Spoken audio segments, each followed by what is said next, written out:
Halo teman Manai, kembali lagi di Manai Berkisah. Terima kasih sudah hadir dan menyempatkan waktu untuk duduk tenang bersama Manai di channel ini. Bicara soal Jakarta, pasti kalian tahu kawasan Pondok Indah. Kawasan yang identik dengan kemewahan, rumah-rumah besar, jalanan yang bersih, dan kehidupan yang serba wah. Tapi tahu nggak kalian, di sudut kawasan elit ini tersimpan sebuah misteri yang sudah puluhan tahun menjadi pembicaraan warga Jakarta.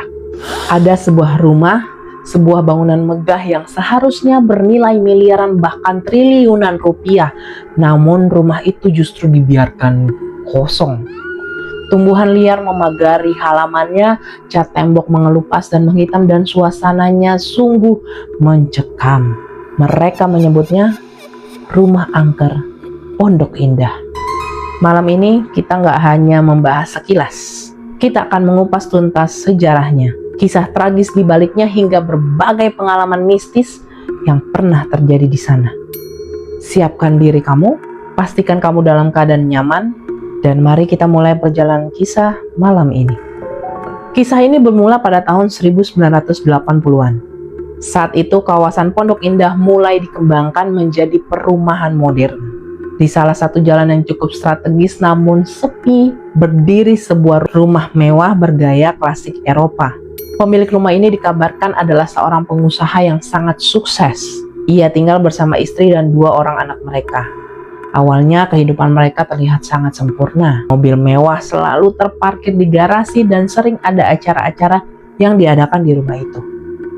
Namun, seiring berjalannya waktu, suasana mulai berubah. Tetangga sekitar mulai sering mendengar suara pertengkaran hebat dari dalam rumah. Teriakan marah seorang pria, tangisan wanita, dan tangisan anak kecil terdengar jelas di malam hari. Ada yang bilang sang suami berselingkuh. Ada yang bilang bisnisnya mulai bangkrut dan terjerat hutang besar. Suara bantingan pintu, pecahan kaca, dan teriakan minta tolong sering terdengar hingga keluar pagar. Hingga pada suatu malam, saat itu hujan sangat deras, segalanya berhenti total. Keesokan harinya, rumah itu gelap gulita. Tidak ada aktivitas sama sekali. Beberapa hari berlalu, tidak ada satu orang pun yang keluar rumah. Warga mulai curiga dan akhirnya melapor ke pihak berwajib. Ketika polisi mendobrak pintu utama, apa yang mereka temukan sungguh mengerikan dan membuat bulu kuduk merinding. Di ruang tengah ditemukan jasad sang istri dan kedua anaknya dalam kondisi yang tidak wajar. Ada yang mengatakan mereka dibunuh dengan kejam, ada versi yang menyebut mereka ditemukan gantung diri. Sedangkan sang suami menghilang tanpa jejak. Entah dia kabur atau ikut menjadi korban yang jasadnya tidak pernah ditemukan. Sejak hari itu rumah itu ditinggalkan begitu saja. Tidak ada ahli waris yang mau mengurus dan gak ada yang berani membeli. Perlahan tapi pasti, rumah itu mulai terlihat tua, menyeramkan, dan mati. Honestly, dari umur Manai 19 tahun, kalau lewatin Pondok Indah, sering banget ngelewatin rumah itu. Tapi gak tahu kalau rumah itu yang menjadi pembicaraan banyak orang. Waktu terus berlalu, bertahun-tahun rumah itu kosong, dan mulai bermunculan cerita-cerita aneh dari orang-orang yang lewat atau yang pernah mencoba mendekat. Untungnya Manai cuma lewat doang, nggak mencoba untuk mendekat atau mencari tahu. Kisah pertama, sosok di jendela lantai 2. Banyak pengendara motor dan mobil yang lewat di depan rumah itu pada larut malam mengaku bahwa melihat sosok wanita berdiri di balik tirai jendela lantai 2. Sosok itu berdiri diam mematung, menatap lurus ke jalan raya. Wajahnya pucat dan matanya terlihat kosong. Jika ada yang berhenti atau melihat lebih lama, sosok itu seolah-olah ikut memperhatikan kita. Kisah yang kedua, suara piano dan tangisan. Warga yang rumahnya bersebelahan alias tetangganya sering mengeluh. Di tengah keheningan malam, tepat pukul 2 dini hari, sering terdengar suara piano dimainkan. Nadanya sangat sedih dan mendayu-dayu, seolah memainkan lagu perpisahan. Padahal sudah puluhan tahun gak ada orang di sana. Gak hanya suara piano, suara tangisan anak kecil dan erangan kesakitan juga sering terdengar memecah keheningan. Kisah yang ketiga, percobaan renovasi yang berakhir petaka. Suatu ketika, ada seorang pengusaha yang tertarik membeli rumah itu dengan harga murah.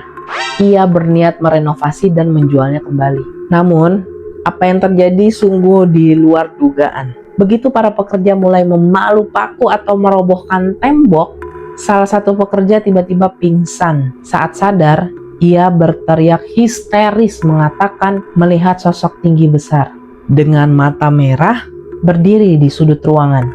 Yang lain merasakan badan mereka panas, dingin, mual, dan ada yang sampai muntah darah.